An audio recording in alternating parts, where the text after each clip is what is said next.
Very much. I should say thank you to everyone for coming. Thank you very much, Deputy Prime Minister, for hosting this Chanukah candle lighting. At the risk of tiring the children, who are sung so beautifully, and have to leave very shortly, are going to move directly to the lighting, and then they're going to have a chance to sing, and I hope when they sing, everyone will join in. I'm going to say introductory prayers in a way that's similar to the way they're said when they're said at home, and then those who know the song do join in afterwards. I'm actually only going to light the first candle, and I hope that Mr Clegg and some others will also participate. Oral Hato, Asher Elokeinu Melech Olam, Asher Kedeshon B'Mitzvah Yisod, V'tzivonu L'Hadik Neshel Chanukah. Oral Hato, Asher Elokeinu Melech Olam, Shosod Nisim La'avoseinu, Vayom Mimoei Ma'avadam Ha'amazeh. Amen.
It's the liberal reform version.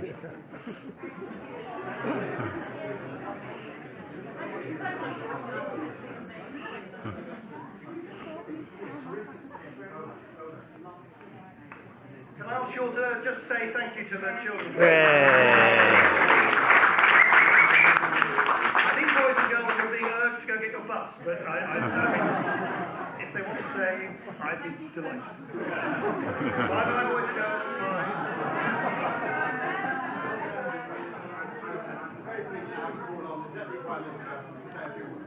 Thank you. Thank you all. Do gather around. Don't. I'm not going to bite. It's absolutely lovely to see you all here. Thank you very, very much indeed. It was a great honour to be able to participate and play a small role in the lighting of the Chanukiah. Thank you very much, Rabbi Belowski, for being here. And it was wonderful to hear those adorable little children sing for us. I think around this, we were reminiscing. I think around this time last year, I held a similar reception with the Board of Deputies, who attended one, made a rubbish joke, only to be condemned to the skies by the Jewish Chronicle for cracking the same joke as David Cameron in an almost identical reception at the same time, which taught me two things. Firstly, the coalition is in very good health, actually saying the same thing, and secondly, that neither he nor I should go into comedy. But I won't disfigure this evening with any more lamentable witticisms, but just to say thank you very, very much for being here.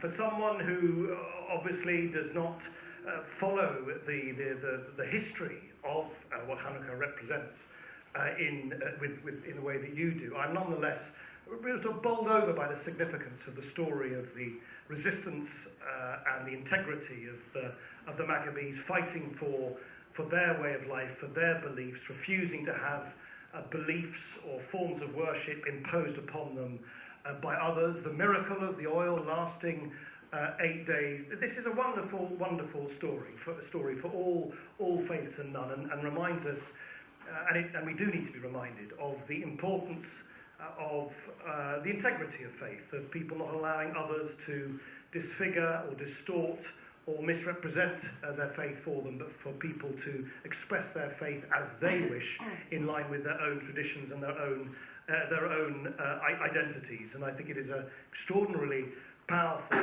story, celebrated, of course, by families across the United Kingdom, across the world. And it's a time, I know, for particularly for children to play games, to eat, to be together. So it's a particular honour to me that you're prepared to tear yourself away from those much more convivial family settings and come here to this bit of slightly bleak but beautiful government real estate. Adorned though in Liberal Democrat yellow, which you'll is entirely accidental. It's not a non-partisan furnishing by any description. More seriously, I'm of course acutely aware that you are living through a time, your families, your communities are living through a time of heightened anxiety. I've spent many, many years, obviously, not only working with many of you here, the Board of Deputies, the Community Security Trust and others, to try and understand and also play my role, both as a political leader but also in government, to make sure that we do whatever we can to work together to make you and your families and your schools and your synagogues and your communities to feel safe. It is just simply unacceptable.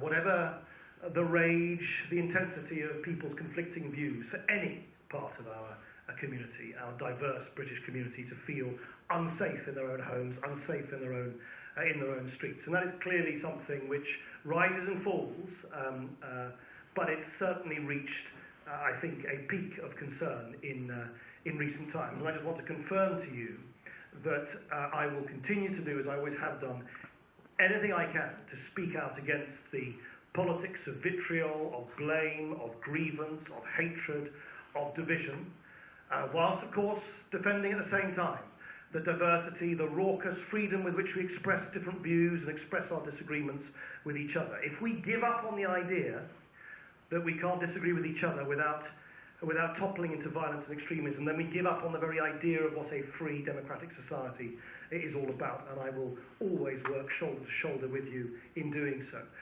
I'm also acutely aware there's no point pretending otherwise, that from time to time there are pinch points between the Jewish community and the party I lead, and we have to accept that, as long as we accept that in a spirit of mutual respect, and that is very much the spirit in which I've always sought to deal with, address, discuss, and sincerely and in a heartfelt manner understand the issues which arise from time to time. I'm very, very grateful to you that the dialogue that exists between my party and so many of you has always been conducted in that spirit. I'm really very grateful to you. It hasn't been easy at times, but I'm very grateful that we've always done that. And the final thing is, I think it is impossible to hold an event, joyous though this event is, without reflecting with intense sadness on the way in which we've now seen in Pakistan, I think, new depths of depravity, new depths of the depraved, evil way in which human beings can act if their hearts are poisoned by by hatred and this dehumanizing hatred in which other human beings are treated in a way that is unimaginable to us living in, thankfully, broadly a peaceful and stable society such as ours. So we do need to work together more than ever before.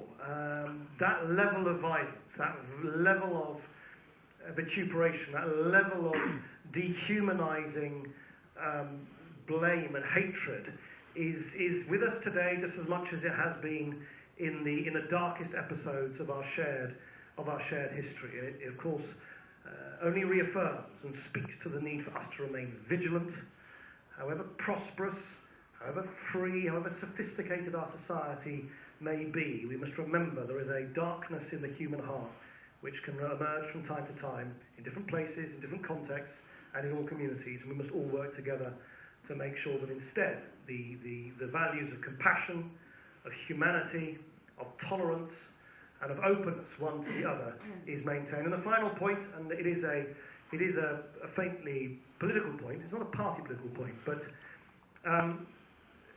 we are also living through a time in British politics where there is an upsurge in the politics of finger pointing, the politics of them and us, the politics of division, the politics of grievance, the politics of blame. We see populism on the rise across the Western world, whether it's the Tea Party in the United States, Marine Le Pen in France, Pepe Grillo in Italy, Wim Wilders in the Netherlands, or populists north and south of the border within the United Kingdom. All of them, whether they're from the left or the right, all of them say two things. Firstly, anybody who's in power is a charlatan and a fool. Well, okay, I'll take that off the chin. I think that seems to be standard fare. But second, and much more sinister, they say to people with a mixture of guile and cynicism, they say all your problems can be blamed on foreigners. That all the problems of the day, all the problems of your family have to be blamed on somebody else. And that is something you'll never find the Liberals and Liberal Democrats doing. We will always stand up for a politics of responsibility. Responsibility comes with freedom. A belief that we mustn't always seek to blame the problems we have as a society on others. We must pick up the cudgels and work together to sort them out ourselves. So in that spirit, I want to thank you again, Rabbi Wolofsky. I want to thank you all for being here. I want to wish you all a very, very happy Chanukah, a very happy holidays, and a peaceful, restful, well, perhaps not restful, but peaceful 2015. Thank you.